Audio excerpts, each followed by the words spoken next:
How many other people go to blow their nose like this? So annoying.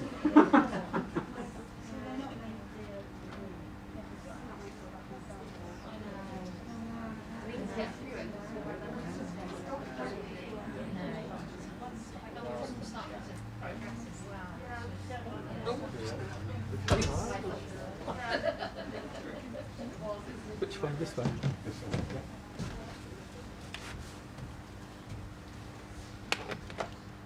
We've all gone quiet. What's wrong? We've gone quiet. What's going on? Good afternoon again, everybody. Afternoon. How wonderful, wonderful, wonderful to see you all here. Great delight and pleasure to welcome the lovely Mark Stone to take our service today. Really looking forward to your work today, and always a joy to have you here. Bless you. Absolutely wonderful.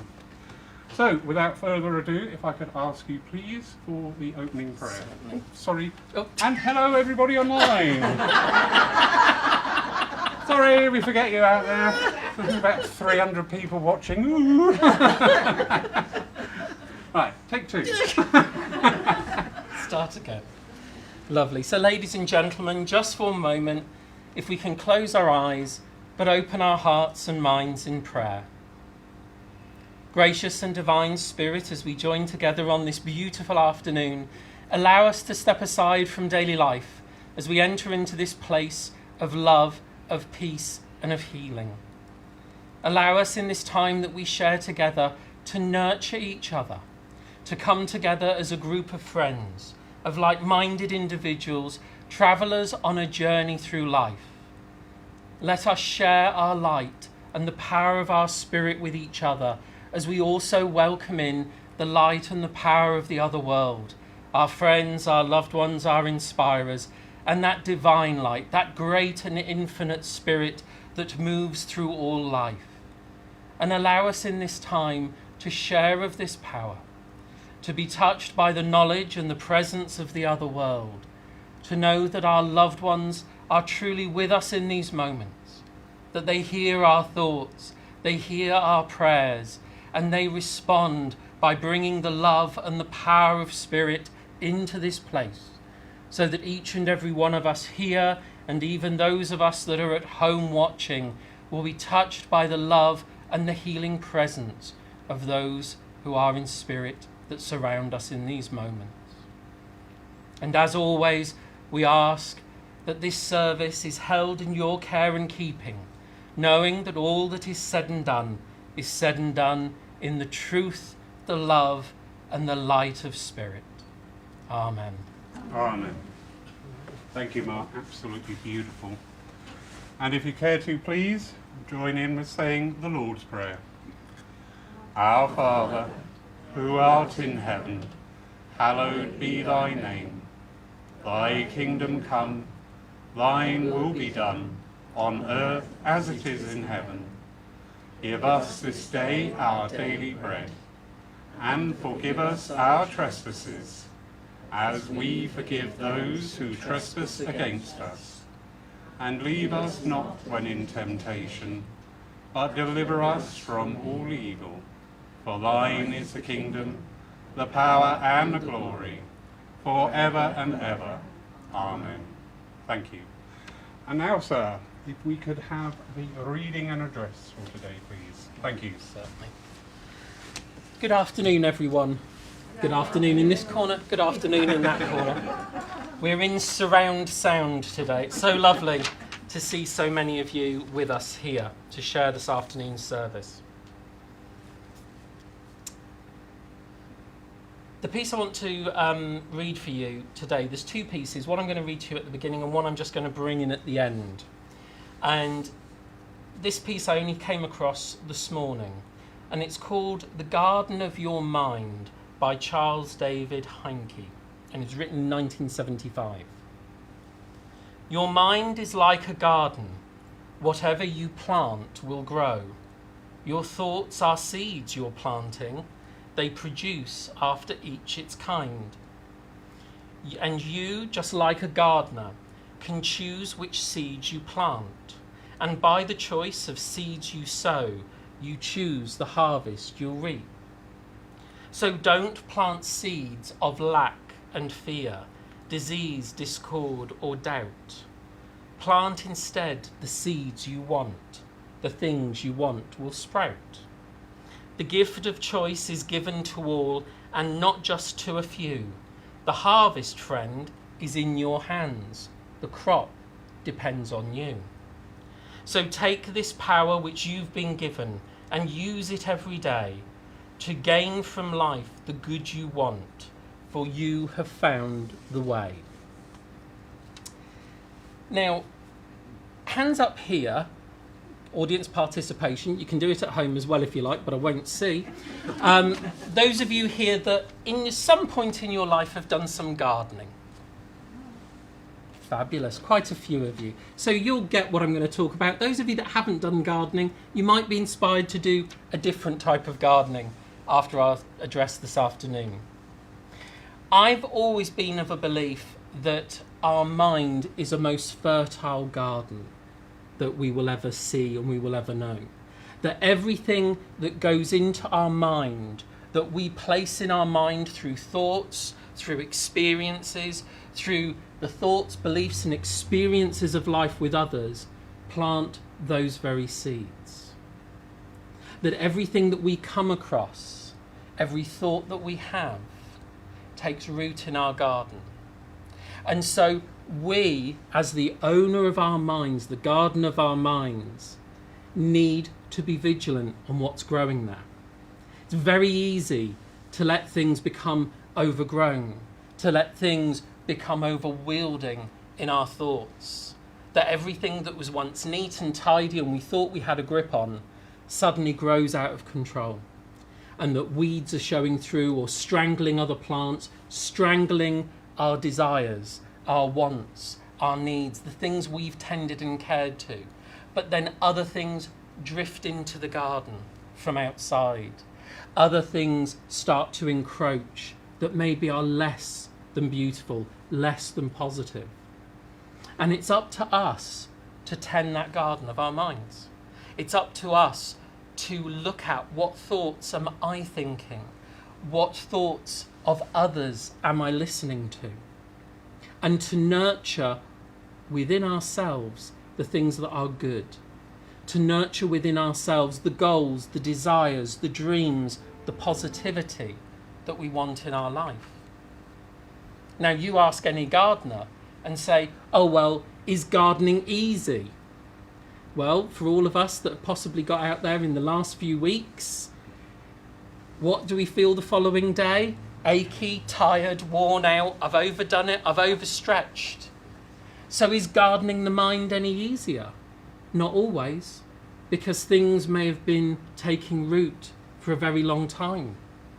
Things may have become impacted through the hardness that life has shown us. The ground, the soil of our minds have become solid and compacted, filled with rubble, rocks, obstacles, problems, issues, fears.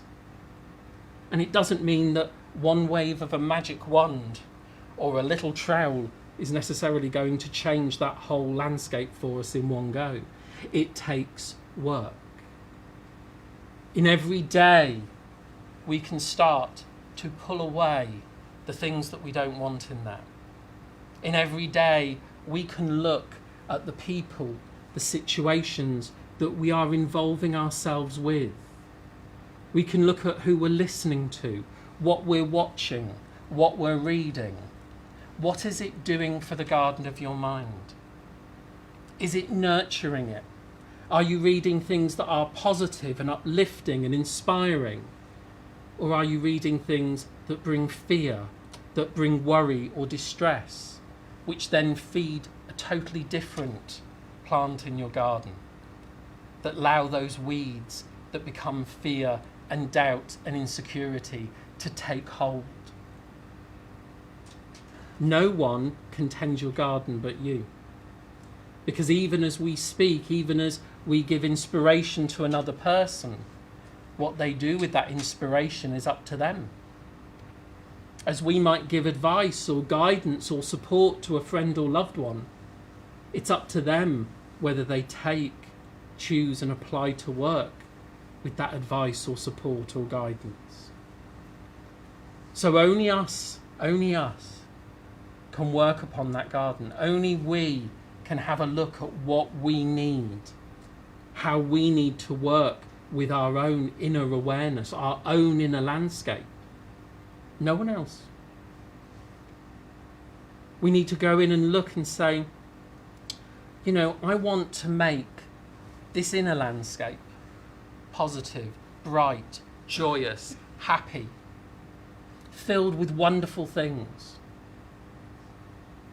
And then we think, well, look at what's happened in this last year.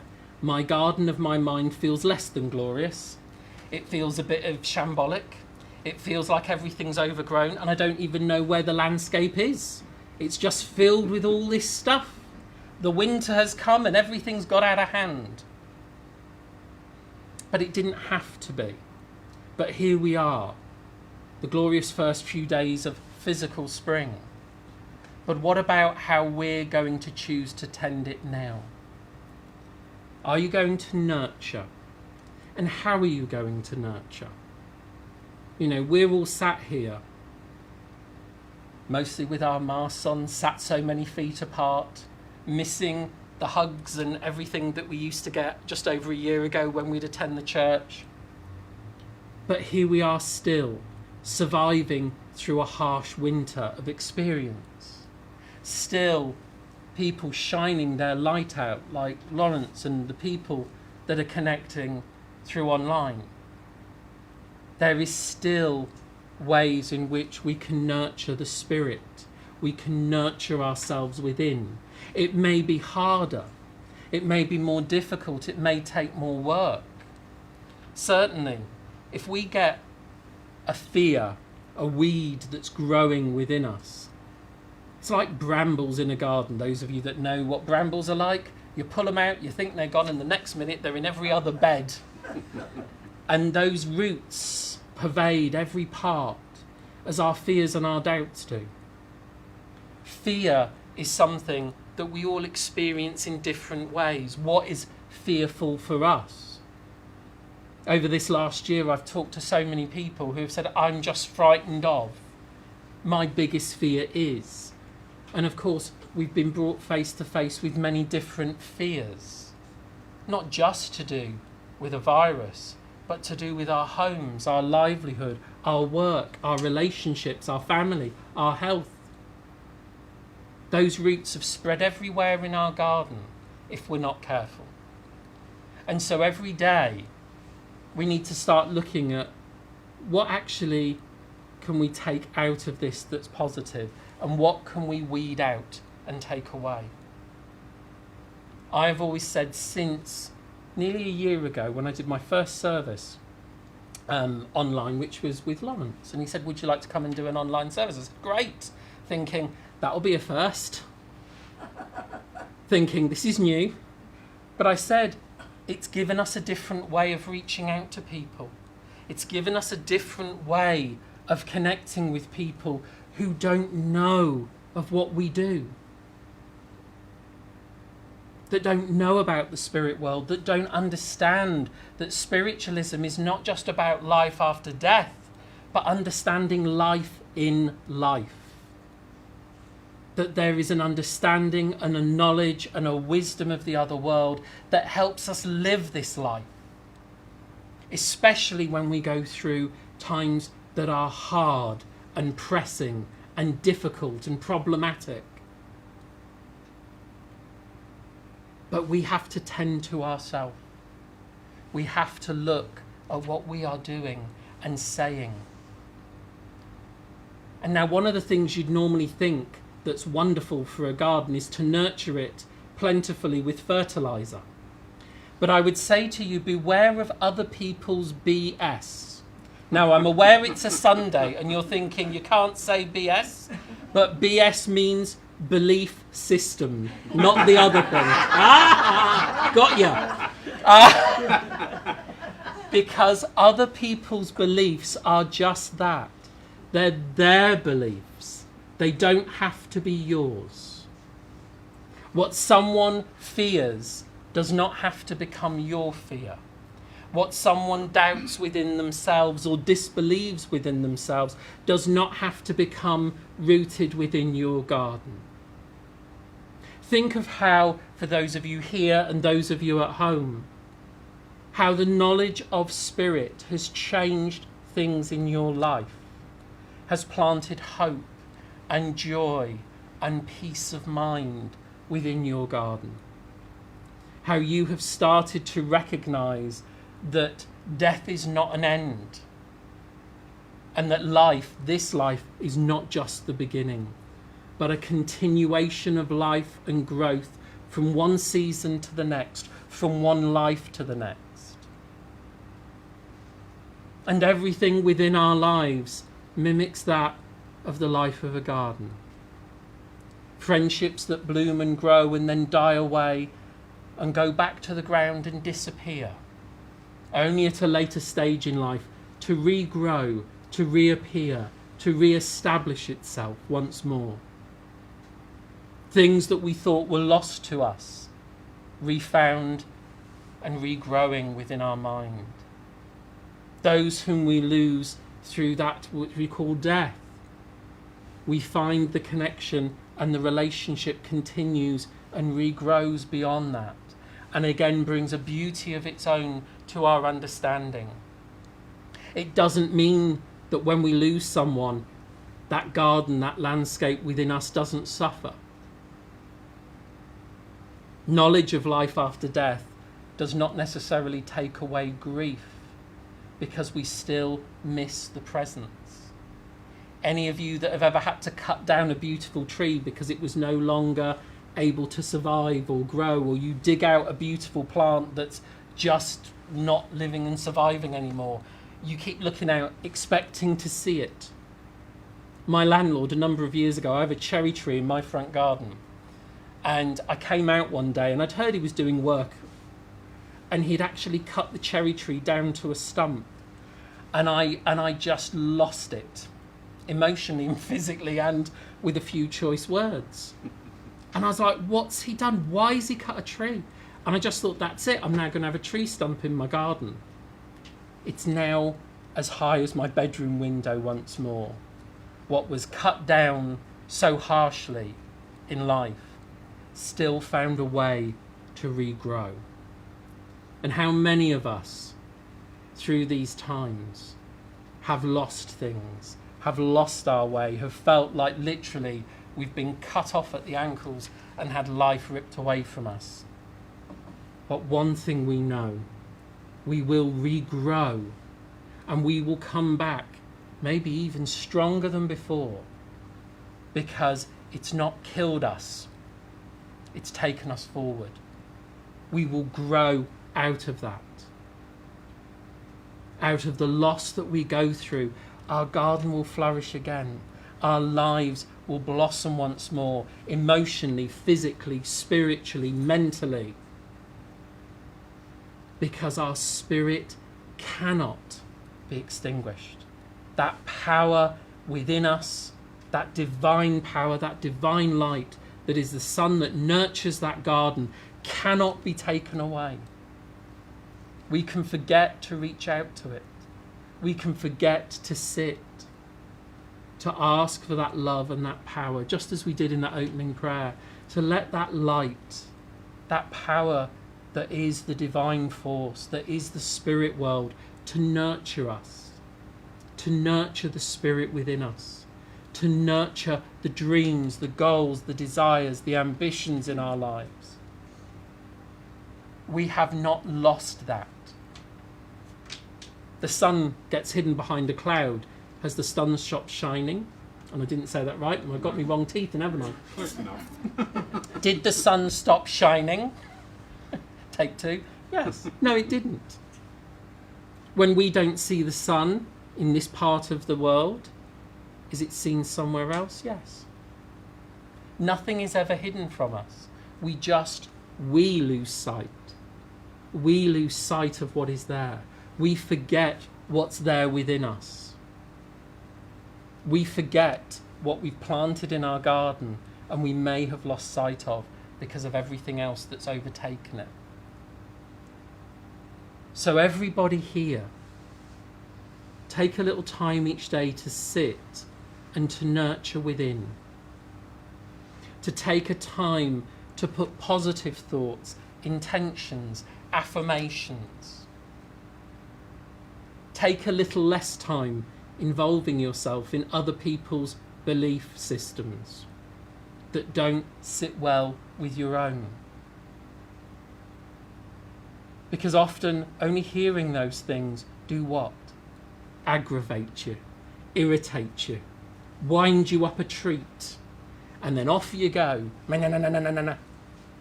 That doesn't do your garden any good at all. It doesn't do you any good.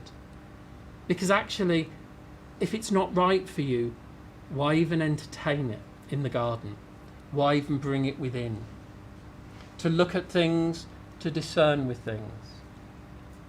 Look at the wonderful landscapes we live in physically. Every single gardener's garden is different. Every single landscape is unique. The landscape that is within you is equally unique. What you choose to put there, how big you choose to let it grow, is entirely up to you. Nothing can stop the growth of those wonderful things within you unless you choose not to tend to them, to nurture them, to water them, and to encourage them to grow. You are the gardener of your mind. You have the power to have a mind that knows no bounds, that can see the beauty in everything, and that you can share the beauty of what's on the inside of you with everyone that surrounds you, because you can let them into your world, into your being, your thoughts, your energy, your power, your dream and your life, and you can let them share that garden. You can choose to do that with them, because through what you do and what you say in this world, you show that landscape outwardly. And so the piece I'd like to read to finish for you is a little poem. You may have come across this as it dots around Facebook quite regularly, and it's called Planting Your Spring Garden. So get your pun hat ready for this. For the garden of your daily living, plant 3 rows of peas. Peace of mind, peace of heart, and peace of the soul. Plant 4 rows of squash. Squash gossip, squash indifference, squash grumbling, and squash selfishness. Plant 4 rows of lettuce. Let us be faithful. Let us be kind. Let us be patient. And let us really love one another. And of course, no garden is complete without turnips. Turn up for meetings, turn up for service, and turn up to help everybody else. And to conclude your garden, we must plant time. Time for each other, time for family, and time for your friends. Water freely with patience and cultivate with love. Then you'll find there is so much fruit in your garden because you reap what you sow. And I'll leave those thoughts with you. Good afternoon. Go out and get gardening. Yeah, come on, let's go. Mark, as always, your philosophy is just wonderful. It gives everybody something they can take away, people watching at home, and utilise. So thank you. We now devote the next part of the service to our healing ministry. This is a time when we can come together in the peace, in the quiet, in the gentle vibration of this wonderful sanctuary, and tap into those healing energies that abound throughout the universe. They are there unlimited and limitless. And each and every one of us, whether we acknowledge us being healers or not, it matters not. For we are all healers in our own rights. We can tap into those energies, and direct them out with our thoughts and our love and our minds to areas that we know who need healing at this time. And asking for healing for ourselves also is not a selfish act, for how can we serve others best if we are not performing at our best? So I'd just like to take you in just into this short moment of healing. And if you could just gently visualize, you can go along with the visualization, wonderful. If not, matters not, it's your meditation. Just think of something peaceful and calm. But if you can, I'd like you to imagine, please, that you're sitting on a grassy bank, somewhere high up in the Nordic countries, and it's just turned night, and high above, the northern lights have started to come out to play, dancing their ethereal dance across the skies, and see the colours within, the blues and the violets and the mauves, and just go to the colour that vibrates with you best, and just reside for this short time in that wonderful natural energy, reflecting that healing ministry with each and every one of us. So I'll leave you there now, just for this short time. God bless you all.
gently, gently return to the place from which you started and offer up that thanks and that love and that compassion, knowing that healing has been given in according to the needs and not the wants.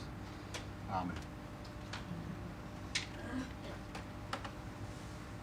It's always a good way to start the mediumship, isn't it? Chill everybody out and off we go. I'm going to sleep. So, once more, dear Mark, if we could, yeah? Yep. You there? Super. Yep. You want a coffee? Is it 5-2? Yes, please. Yes, that's right. Just so that I remember, because otherwise you know how I go on. Right, so most of you will have seen mediums demonstrate, and you know that every medium works differently. Sometimes we know exactly where we want to go to. Sometimes we get information that then if it's recognised, please sort of wave your hand. Please don't sit on your hands and think, I'll just wait. I'll just wait. I'll wait a little longer. It's like a telephone ringing. Imagine the other person at the other end going, come on, pick up the phone. And if it's yes, it's yes. If it's no, it's no. If you don't know, say I don't know. But let's just see where we go. I was aware of a lady, and she's popped in and out during this afternoon. And she brought me something very unusual. So it has one of two meanings to me. I was aware as this lady drew close of her talking about and using the word tiller. And I know there's a connection either with her having or knowing someone who was a tiller girl, who for young people won't have an idea who the tiller girls were, but either the tiller girl or there's a family connection with the name of Tiller. Would anyone understand that? Where we've got either someone who was part of the Tiller girls, that's going back quite a way, or there's a family connection with the name of Tiller that would be significant. No, that's a good start. Because as this lady was talking to me, I feel as if I want to talk about also where family would have come from London and where there would have been family connections that took us into working in the theatre in and around London going back. So this would be something that would be known, but I feel it's going back a fair wee time now. So it's sort of grandparents' generation also where we would know of these connections with the theatre. Somebody? Anybody? No? Bear with me. Let me just check something else then, because there was another link and I'm just going to hold on to it for a second. Would someone moving towards the back here understand the name of Morris? That could be that would be with a gentleman connected to the spirit world? So, you understand Morris. Okay. And is it Morris as in a first name Morris? Yes. Okay. Because I'm in an R in whether it was the surname or not. Okay. But this connection with the theatre and family with theatre and connecting to the theatre and someone who would have either been a Tiller girl or the name Tiller would be significant. I don't understand Tiller, but theatre. Makes sense. Way back when. That's okay. Would have been... Keep that down rather than pulling it up and down. It'll be easier for me and you. And would you understand that that theatre time would have been more of the time when we had variety and vaudevillian Broadway, you know, the old variety performance kind of thing. Lovely. Because I feel as if there would have been somebody in that environment who would have danced as well. Possibly. Okay. Because I keep feeling that this lady and gentleman, as they came in, were bringing me things to do with the joy and the joie de vivre. And I know that Morris, although not of that era, would have loved the old type music halls and fun and enjoyment, would have liked that, not been involved in it, but would have loved to have watched it. Possibly. Okay. Well. Okay, bear with me. Because I keep feeling here, can you remember when they used to do the good old days on TV? Yes.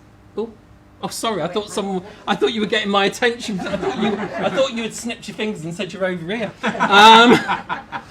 But I have loving memories of watching that, okay? And I know that my lady that's here, did your mum suffer with her chest before she passed?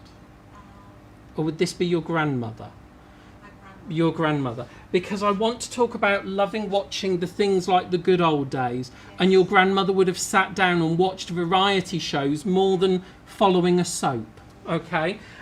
because it was her that was bringing in these memories and talking about the family going back, because she knew a lot about the family. She talked a lot about the fact there were lovely snippets of life that you got to hear about when you were young. And I know that she talks about this and she brings this in as they both come in together. Okay, not together, but, you know, they've come in together. I don't want to marry them off, because they're not. But I know that as she brings in this, it's all about bringing in the fun, the joy and the excitement of life and things again, okay? And there is this sense as well. Do you sing around your home? I used to. Well, I think you need to be again, because she's talking about bringing back the song into life. And I know it's not just metaphorical, as in singing our song and doing our own thing, because I feel, yes, all right, sweetheart. She's not opening up your personal life here, okay? But she's saying that we want the home to feel more lifted, okay?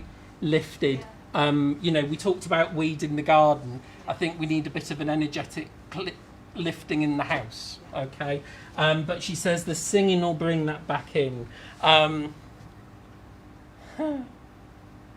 your grandmother must have had a fun sense of humour, because I have this sense that sometimes, rather than respond to someone, if she was having a moment, she'd sing a little song or a little ditty, almost to avoid getting into words she didn't want to have. Because you can't recall it. Because I can hear her singing in the kitchen. And that there must be memories of her singing in the kitchen, either along with the radio or along with music. Possibly. Okay? But I know that sometimes she would just suddenly come out with a little tune or a little ditty just on the off moment.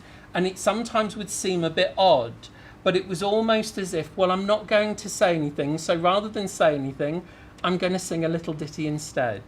And I feel that she's bringing this through, darling, because there are times when you're thinking, I need to bite my lip. Yeah. Okay?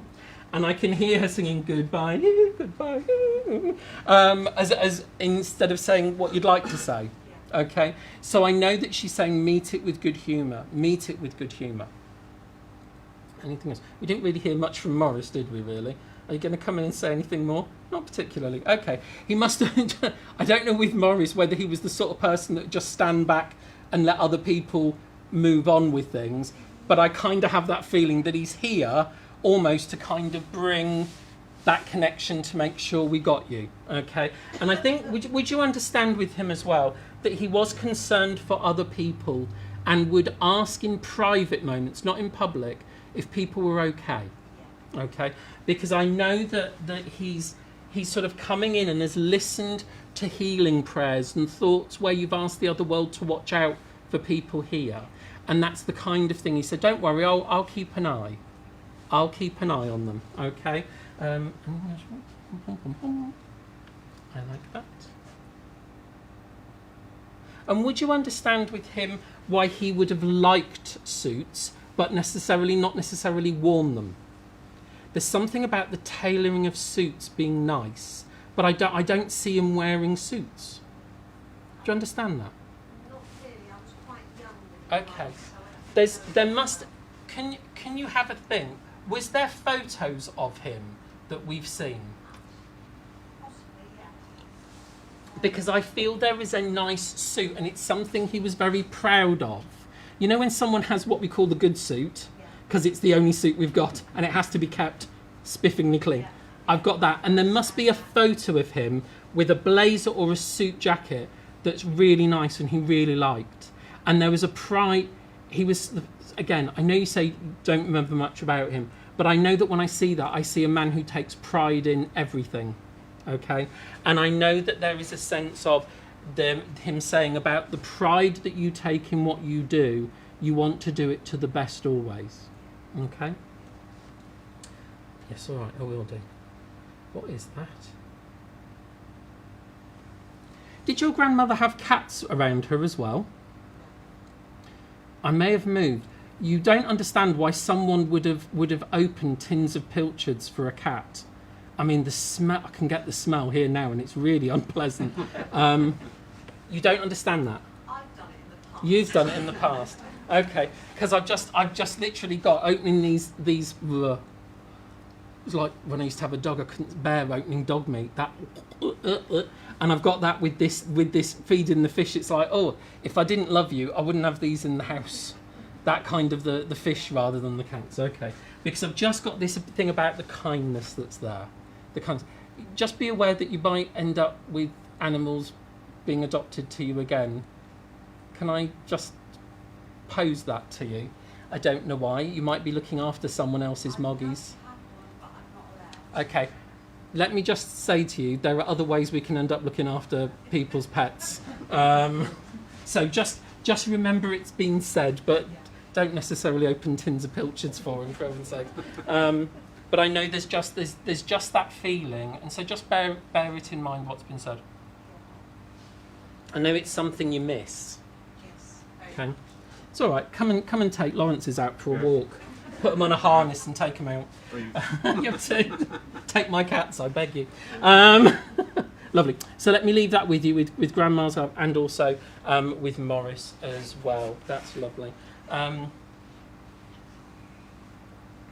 Oh, hang on a second. Did Morris or Grandmother have a connection to Shaw Close or Shaw Road? Not as far as I know. Let me take that back then, because I was just hearing it called out just as I was leaving you, so it may be where I'm starting again. I've got a gentleman with me here, and he's talking about either like a Shaw Road or a Shaw Close, and I feel with this gentleman that I live, or that I know that there are connections with living like one road behind or one road next to a seafront area here. So whether we're, my family came from Blackpool, and so you often had houses that were just one road back from being on the seafront. But I know that this gentleman talks about being able to walk just a minute or two, and he would be where there's the beach and the shore. And I know that he connects with this Shaw Road or Shaw Street. And this gentleman I know has problems with his heart here. Would have had either several strokes or several heart attacks prior to his passing. But I don't necessarily think he's that old. I feel he's only in his 60s maybe when he's passed over to the spirit world. That makes sense, please. Oh, Ian, you understand that? So Shaw Road or Shaw Street place, yeah, and the condition, and only just been, and this would be where he lived, was it? Lovely. Okay. Because I just feel with him as well. I know you're a contemplative chap, but I feel that he would have enjoyed that walk, that breath of fresh air, that stretch of my legs. And it's my time to think, it's my time to cogitate what it's all about. And that would be kind of his time to tend his mental garden, okay? And there's a lovely, he's not a big talker of a man. He's not someone that's going to chew your ear off. If you're in a room full of people, you almost might not know that he's there. Would that make sense? But one-to-one, you could get a good conversation going. Really one of those ones where you don't want the conversation to finish. Yeah? Because he said lots of people just thought I didn't have much to say. But actually, I don't know whether I can put it like that. Some people it's not worth wasting your breath for. And he's not saying that in a malicious kind of way. It's almost like, what's the point when they just don't listen and they don't get it? Okay? And I feel that there must be these conversations between you at times that he misses. And when I say he misses, I know you have conversations now with the spirit world and talk. I know that. But there is a sense, when someone doesn't realise how preciously short time is and wishes they'd actually shared more. Okay? And I just have that feel from him. I wish I'd just been able to give you that little bit more, that little bit, to put it all into perspective about, there's so much more that can be done. Okay? And this man, excuse me 1 second. He also must have had a great interest at one point in Now, I say this in its most broadest term when I talk about politics, but I feel this man would have supported the workers and the unions, or would have had that ideology about him. Yeah? I don't know whether he was ever a foreman or a shop steward at one point, but I know that I have the passion that could have took me in that way had I. Okay? Because I feel... I feel if I started to go on to politics, I knew we'd be there for hours. Yeah. and you know, and it's interesting, isn't it? You know, some people would say I wouldn't want their job, but there was a certain thing within him that would have made a good attempt at it. You know, because he said it's more common sense than anything else, and there's not a dose of common sense between them. You know, did he also lose his voice before passing? Started to have difficulties to be able to express what he wanted to say? Yes, no, hang on 1 second then. Because I'm aware of a condition affecting my throat that's stopping me from speaking. So if that's not with him, someone else is coming in and blending as well. Because as you can hear, I'm starting to croak and I'm starting to lose. You can have that back, love you. Because I know I've got this, as we're talking, I've almost got this shift of another person just moving in, and as they're touching that awareness, they're affecting me there. But I know that there is this sense of passion, and I want to talk to you about the passion that's ongoing, okay? And that, yeah, can't put it like that. That this has all been a real pain, that what's gone on, and your dad would be a little bit choicer in words, but there is stuff beyond this. There is stuff beyond this, and the passion and the excitement for things and the passions we have that we want to keep moving forward with will continue. Okay, it's not finished and gone, like we said in the garden. It's died down because we've not been able to be out there, but it hasn't stopped. Hasn't stopped. Okay. There's also a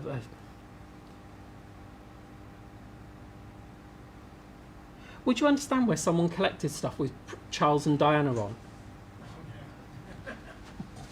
I was just showing a commemorative plate, and I'm thinking, all right. But I know that and I'm not sure. I'm not going to bring up what they think about Harry and Meghan. I'm not going there. That's too contentious. But I just know there is this feeling of memories and bringing back memories, and the 80s in particular, that time with the wedding and everything else. And there is this love and there is this memory that comes in here. Is this Georgina's love? Yeah, okay. Because I've just got, and is that where the throat's also? Yes, okay. Because it's just this feeling of, I want to look at whatever we have a passion for. Other people might look at it like a wall full of royal plates or whatever and go, oh, you collect royal member. But if it's your passion, it doesn't matter to anyone bar you. And I know that's being brought because there's been, all right, sweetheart, there's been things that other people have said or done that you have witnessed. I don't know whether they've been directly to you, but it's as if it's tried to cut you off at the knees about your passion and your belief. And don't let them grind you down. You stay true to you.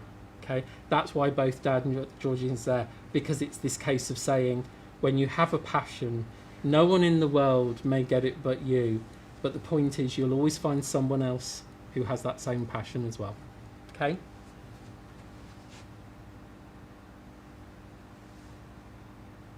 And I can hear the music of Petula Clark as well. Bum bum bum. When I said I needed you, you didn't realise you're getting the show as well, did you? I'll go and get me wig and high heels. But I know I've got all that lovely. You don't have to say you love me. Just be close to him. Oh, is that Dusty? Is it? Oh well, Petula Clark and Dusty Springfield, the two of them. You see, no good with locations or who's who of music. But I just know that I've got all of that music coming in as well. Okay, and. All right. would you understand? Have you got a chain that's broken, but we've either tried to repair it or we've put it away because the chain's broken?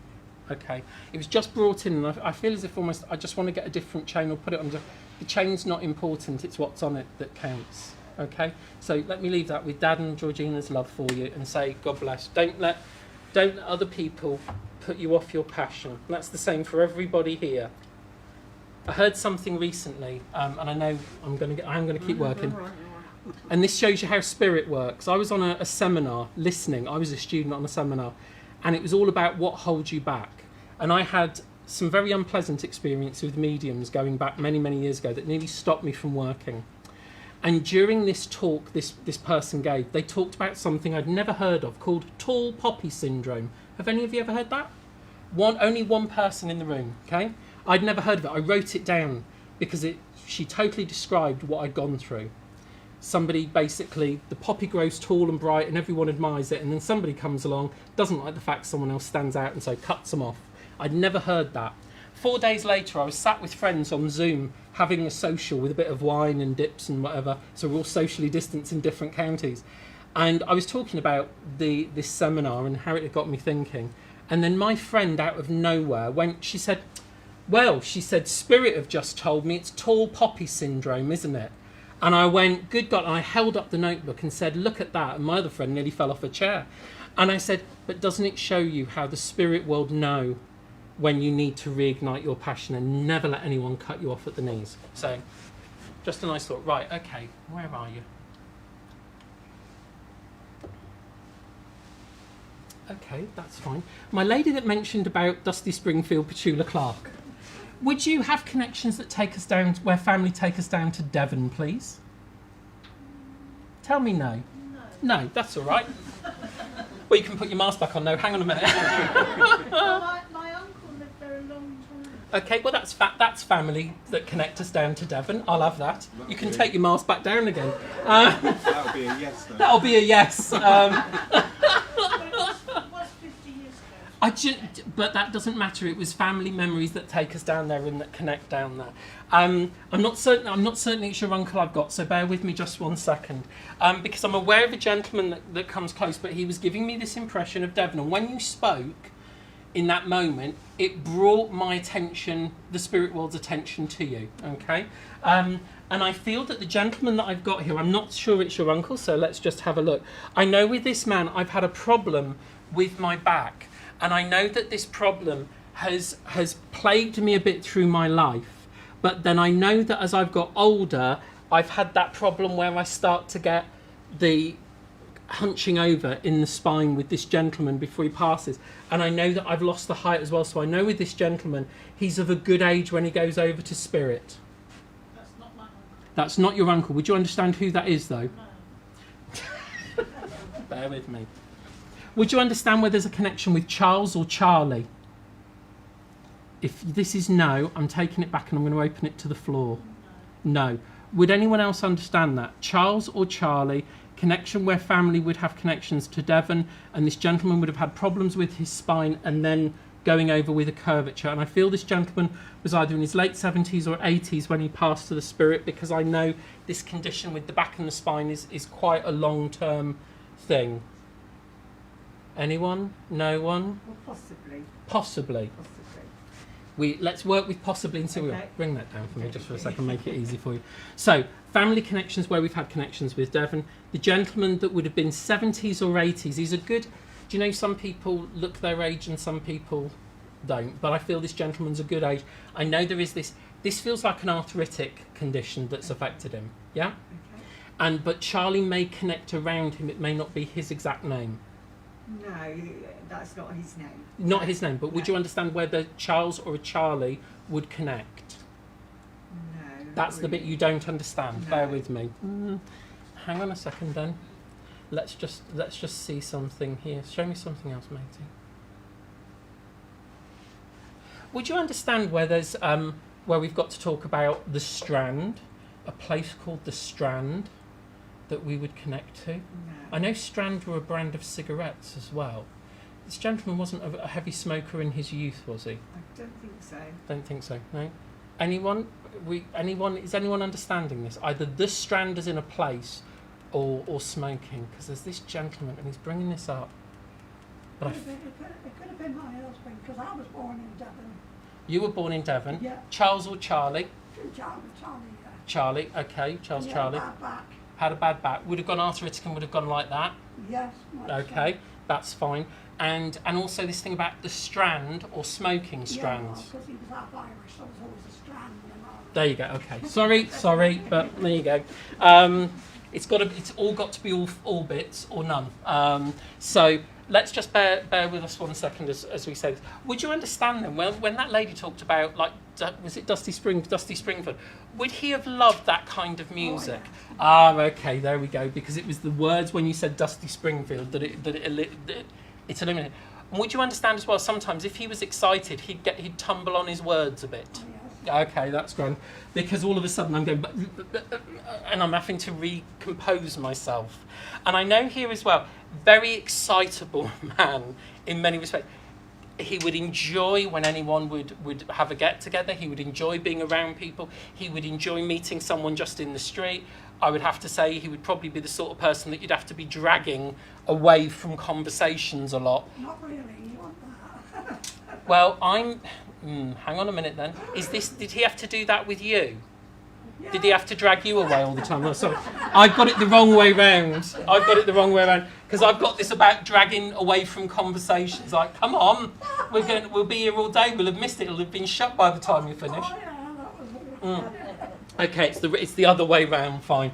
But he must have been a bit of a life and soul when we were partying. Okay, Yeah. because I didn't want to say, well, that's all you and not him, because he's talking about the enjoyment of being with other people, and well, you think you're the talkative one. He thought he was the talkative one.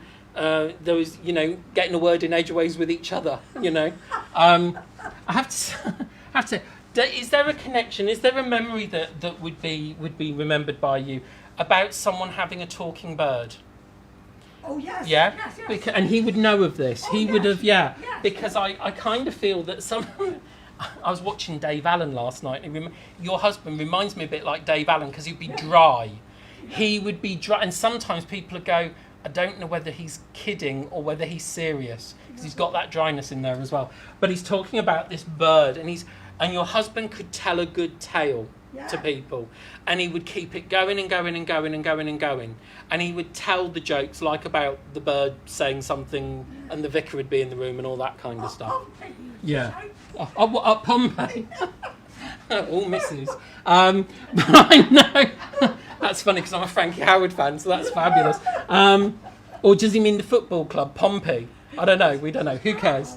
But I know there's just this humour that comes with him. There's this sense of laughter that comes in there. And again, that, I know this time that we've gone through has given us a lot of time to think about things. And I know that for a lot of us, we've reflected on a lot of days gone by. And I know there's been that reflective mood that's been there with you. But we've been trying to think back on the laughter, not on the loss, on the laughter. And I know that as he's bringing that, he's saying you don't even have to have a photograph book, because all of a sudden a thought of what I did would pop into your mind and you'll start chuckling. And he said it's not you drop it, it's not just coming out of your memory, it's me coming in and dropping the thought, remember when? Because he would do that in conversations when he was with people, wouldn't he? Say, do you remember when? Do you remember when we did this? Do you remember when that happened? And he had no problem in taking the tittle out of himself. No. He could always take be the butt end of the joke and not worry about it. And I know that as he brings this in here, he's just bringing in those laughters. He's just bringing in that memory. Okay. Is it you that suffered with knees? No. Okay. He did. He did though. Oh, okay. Because I just keep thinking that feeling of like, oh, my knee feels like it's going. All right, matey. There was. Is it you? I mean, we all do this, I know. Or would he do this? Do the walk into a room and go, no, it's gone. And then have to walk out and retrace his steps? Or have you just been doing that recently? I would do it. You were doing it, Ruth. Because he got my attention, and then he went, no, forgotten why I was here. But I know that he's making light fun because he's been there, and you've done it more than once because you thought you got it, and then you've gone back in and it's gone again. I just tie a bit of string around your finger. That's a funny. They used to do that, didn't they? Say tie a piece of string around your finger so you won't forget, and then you look at it and go, "What the hell's that there for?" So Always had a pleasant dream. there you go. You always had. Well, he's got it tied around his finger as well. My mind. Then you shouldn't be in my mind doing that. But ever so funny. With different people, he would have different levels of humour. Oh, yes.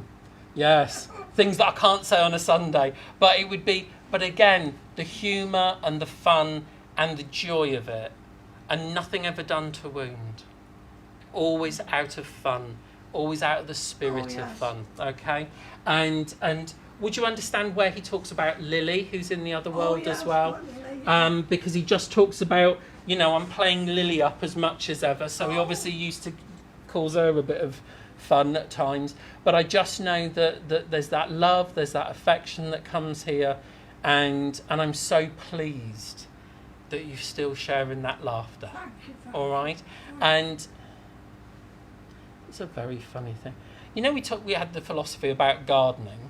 Yeah. Would you understand where someone got the smallest possible trophy ever for doing gardening? Do you understand that? About someone getting and thinking, is that all I get for that hard work? Do you understand that? I think when he was 14, he got one. Okay, because it's like the tiniest trophy in the world, and it's just like after all that hard work, and that's what I get.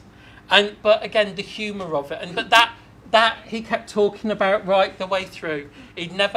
Everything was kept alive through the memory of humour. All right, so I'll leave his love and his affection, and you can still hear his laugh. I can still see Yeah, because there are moments, and you hear it and go, "All right, you're having a laugh, are you? Oh, okay," And so we're all still there. We'll keep smiling, kid. All right. So I'll leave that with you and say God bless. Ladies and gentlemen, on behalf of both myself and those in the spirit world, thank you for your love and your energy that makes those communications possible. And I'll say good afternoon and God bless. Lovely. Thank you very much, Mark. Welcome. The notices this week are written down on a piece of paper on the dining room table upstairs. So if you're really interested, Ask feel one of the free. cats to bring it down. Yeah, just pop up. run the Hoover round as well while you're up there. So, lots going on online and the church during the week, and we will reopen again next Sunday afternoon for our service at 3 o'clock. Absolutely beautiful, wonderful to see everybody here with us. Thank you so much to the people joining us at home. Thank you to Pauline for being our online monitorer thing. Moderator? We were wrong teeth today, so we spot. I don't think mine would fit. I'm just going to stop talking. It's been a long day. Thank you all, everybody. All it leaves me to do now is to ask lovely Mark for the closing prayer. Certainly. Thank you, sir. So, ladies and gentlemen, once more, let's just close our eyes and open our hearts and minds in prayer. Gracious and divine Spirit, we thank you for this time that we have shared together this afternoon. We thank you for the love and the friendship of like minds, and how wonderful it is to be sharing this space together, to feel that love and warmth and presence of the Spirit within, but also to thank those in the other world who have been with us. Their love and their presence, their inspiration and their laughter has been truly felt. And we ask, as always, that that love, that power and that healing go with each and every one of us here, with all our families represented both in this room and those who are watching. Let the love and the power of Spirit go with them in their daily lives. Let they bring that little bit of sunshine, that ray of hope amongst the day. Let them bring life and peace and joy. And above all else, let the power of the spirit world stimulate that thought of compassion and kindness that we share with everyone that we meet. We all need a little more kindness in this world. So let it begin with us. Let us be, in all of our thoughts and all of our actions, a source of kindness, compassion and love for all those we meet. And so, as always, we thank you for this time together. We thank you for the past and what has been, for what is here in this moment, and for all that is to come in a joyous and bright future. With love and faith in our hearts. Amen. Amen. Wonderful. Thank you again, Mark. Absolutely beautiful service. Thank you too to the volunteers who help out at each and every service and ensuring that we all can enter and leave the church in the safest manner available to us. Thank you all for joining us today. Sadly, no tea, no natters, but one day they will return. Could I ask, please, considering the number of people in here, that we leave from the back first so we stop crossing over each other. If you are blocked in the car park, just wait a short while and that person will be out. So thank you all, one and all. Thank you very much. It's a military operation, isn't it? Oh no, is Jamie going to be going soon? Because I'm part now behind him. Give them a minute. Give the others a minute. Yeah. I'll sort out your tea, your coffee and... Oh, lovely. Cheers, matey. You all right, darling? How are you? I'm all right. With the... No, I'm not going to look until May because houses, well, as you know, they appear and they disappear within 24 hours.